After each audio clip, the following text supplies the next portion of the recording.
in democracy hereby pledge and the dignity of free, fair and peaceful elections and to vote in and without being influenced by considerations of religion, race or any inducement. जय Hind. Election के दिनों के मैं यहाँ post हुआ, मेरी posting हुई थी मार्च में, तो लोकसभा के इलेक्शन आ गए। 15 मार्च को मेरी पोस्टिंग थी, तो 16 मार्च से लोकसभा की इलेक्शंस की तैयारी शुरू हो गई। तो एडीसी सर एआरओ थे, जिनके नेतृत्व में, जिनकी गाइडेंस के अंदर हमने काम किया। काफी छोटी छोटी, एक प्रिजाइडिंग ऑफिसर से लेके एक बीएलओ तक हर बंदे का कितना योगदान होता है वो क्लोजली मैंने यहाँ आके देखा। हर एक चीज, कुछ तो होते हैं जो लोग सामने देखते हैं, आरओ, एआरओ, बीएलओ, पीओ, ये हमें देखते हैं। कुछ होते हैं जो दिखते नहीं है। Flying squad team, static surveillance team, ये हमारे नायब तहसीलदार साहिबान 24 घंटे का नाका उधर होता था। उसके बाद वीडियो सर्वेलेंस टीम, वीवीटी, ऐसी टीम्स जिनका कंट्रीब्यूशन बैक स्टेज है, उनका भी इक्वल रोल है इस इलेक्शन को संपूर्ण और सक्सेसफुल बनाने के लिए। लोकसभा के बाद गेला आ गई, general elections for legislative assembly, जिसमें हम सब, जिसमें मैं एआरओ था, सर आरओ थे। फिर से वैसी एक बढ़िया हमारी टीम थी, जितने लोग हमारे साथ जुड़े थे इलेक्शन की प्रतिक्रिया में, सबने बढ़ चढ़ कर एक खुशी से हम सब ने काम किया। होम वोटिंग हमने देखी, जैसे कि इन्होंने कहा कि विकलांग उन लोगों की हमने देखी वोटिंग, घर घर जाके हमने उनसे वोट करवाने थे। एक छोटी से छोटी माइन्यूट डिटेल को किस तरीके से किया जाता है, वैसे बनते इलेक्शन प्रोसेस सक्सेसफुल। तो ये जितने भी बच्चे आज एकत्रित हुए यहाँ, मैं आपको बताना चाहता हूँ कि सबसे बड़ी जो शक्ति है डेमोक्रेसी में, वो है वोटिंग राइट। मुझे भी यहाँ से गया था 19 तारीख को सुबह, शाम को वापस, ताकि 20 को हम वापस यहाँ पे आके काम कर पाए। तो वोटिंग सबसे ज्यादा इंपॉर्टेंट राइट है। Thank you. जय हिंद, जय भारत। किसने काम किया, आरओ कौन था, एआरओ कौन था, बाकी नीचे वाले काम करने वाले लोग कौन थे। सच बताऊं तो बड़ा मुश्किल प्रक्रिया है। इलेक्शन कराना आसान काम नहीं है। इसलिए देश के प्राइम मिनिस्टर साहब ने एक सोचा कि वन नेशन वन इलेक्शन, के एक बार सारे पूरे देश में पंच भी बने, सरपंच भी बने, बीडीसी बने, डीडीसी बने, एमएलए भी बने और पार्लियामेंट मेंबर भी बने, ताकि बार बार कि अगर वन नेशन वन इलेक्शन होगा तो हम जब एक पोलिंग स्टेशन बूथ के अंदर जाएंगे तो हम अपने पंच का भी चुनाव कर जाएंगे, सरपंच का भी, बीडीसी का भी, डीडीसी का भी, एमएलए का भी और पार्लियामेंट मेंबर का भी, एमपी का भी।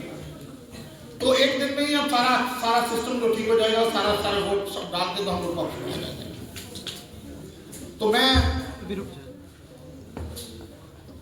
यहाँ पे आए हुए सारे जो भी लोग इस इलेक्शन में, जैसे 2 इलेक्शन पीछे कहा, पार्लियामेंट इलेक्शन भी हुआ, असेंबली का इलेक्शन भी, ये 6-6 महीने का डिफरेंस था, जिन जिन लोगों ने इस काम को ठीक तरीके से निभाया, मैं उनका भी बहुत बहुत शुक्रगुजार हूँ।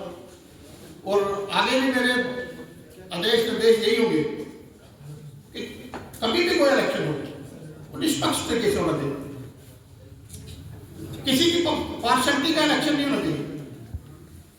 खासकर जो सरकारी सिस्टम है, इनको इन्वॉल्व नहीं होना चाहिए। अपना वोट डाले, लेकिन वो जो इलेक्शन है वो निष्पक्ष हो, ताकि अच्छे लोग चुन के आ सकें, जो आपके बीच में रहे, आपका काम कर सके, आपको छोटी मोटी मुश्किलों का उनको बता सके। तो मैं इससे ज़्यादा कुछ नहीं कहते हुए अपनी वाणी को विराम दूंगा और आप सभी को फिर मैं यही कहूँगा कि खासकर बच्चों को कि आप 18 साल से ऊपर हो रहे हो, शायद आगे बहुत जल्द इलेक्शन आने वाले हैं, वहाँ पे आपने वोटिंग भी करनी है। आपने वोट सोच के समझ के, ताकि अपने जो अगर आपके मनपसंद का अगर काम करने वाला आदमी कोई आएगा तो वो अपने एरिया की डेवलपमेंट करेगा। तो ऐसे देख के सोच के वोट डालिएगा। और मेरी बेस्ट विशेष आप खासकर बच्चों को रहेगी क्योंकि मैं भी आप लोगों पर निर्भर करता हूँ, ये सारा सिस्टम भी आप पे निर्भर करता है और देश भी आप पे निर्भर करता है। जय हिंद, जय भारत। आज जो एकत्रित हुए हैं, इस चीज की ये सिग्निफिकेंस है कि हर एक वोट इंपॉर्टेंट है। ये जो आज बच्चे बैठे हैं, ये 18 साल के होंगे, उसके बाद जब इनकी जो वोटिंग राइट है वो बुलेट से ज्यादा ताकतवर है बैलेट की शक्ति। इसलिए आज के दिन इलेक्शन कमीशन ऑफ इंडिया बनी थी। ये उसी के संबंध में हर साल हम नेशनल वोटर्स डे मनाते हैं 25 जनवरी। इसके बाद अच्छी सरकार आप लोग चुन सकते हो, अपने एरिया के अच्छे लोगों को सामने आने का मौका दे सकते हो, जो आप लोगों का के बीच में रह के काम कर सके। और मैं अपेक्षा करूंगा खासकर युवाओं से, बड़ी उम्मीद रखता हूं कि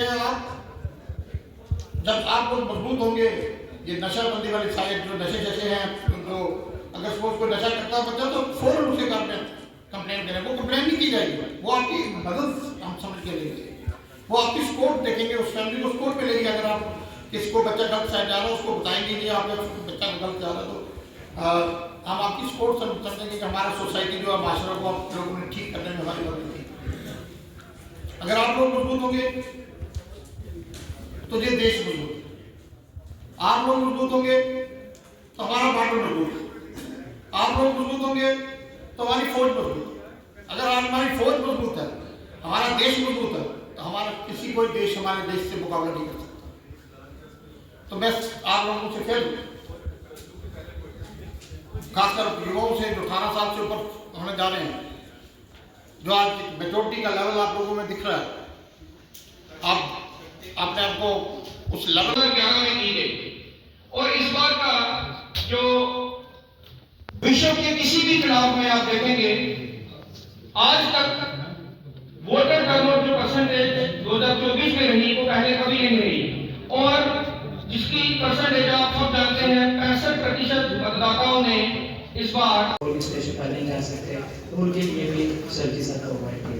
तो हम इससे ये होता है ताकि मैक्सिमम लोग जो है वो पार्टिसिपेट करें। सर इसके बाद मैं आपको बताऊँ कि आज का जो दिन हमने रखा था कि हमारे जो लोग वोटर डे यहाँ पर थ्रोट कंट्री में सेलिब्रेट किया, तो हमने भी यहाँ पर आज कालाकोट में सेलिब्रेट किया, जिसमें हमारे बड़े साथ उन्होंने भी पार्टिसिपेट किया। और यहाँ पर जो यंग वोटर्स थे 18 ईयर्स के, हमारे जो डिफरेंट खास स्कूल के, तो उनके बच्चों ने भी पार्टिसिपेट किया। और इस डे के बारे में उनको बड़ा ब्रीफली बताया गया। इस डे का मेन फंक्सी प्रोग्राम ये था, फंक्शन या ये था कि जो भी बच्चे हमारे 18 साल के हो गए उनको वोटर कार्ड देने थे और उनको अवेयर करना था कि मैक्सिमम पार्टिसिपेट करें। और जो लेफ्ट वोटर्स हैं जो अभी 18 साल के होने वाले हैं, तो वो भी अपने आप को रजिस्टर कराएं और इलेक्शन जो इलेक्टोरल जो प्रोसेस है उसमें पार्टिसिपेट करें। तो यहाँ पे हमारे जो साथ में भी हमारे जो लोग थे जिन्होंने इलेक्शन, हमारा जो लोकसभा का इलेक्शन था या लेजिस्लेटिव असेंबली का इलेक्शन था,